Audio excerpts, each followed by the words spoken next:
Here, the bubble gum forming machine is ready. This is the extruder, and besides, it's the center filling device. We can see here the extruder details.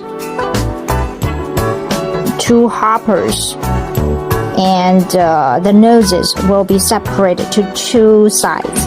Here, the center filling device for the jam center filling, and separated to 2 ropes, and connected with the 2 sides of bubble gum forming machine. The rollers is customized to make detailed sizes, and we can check the other one.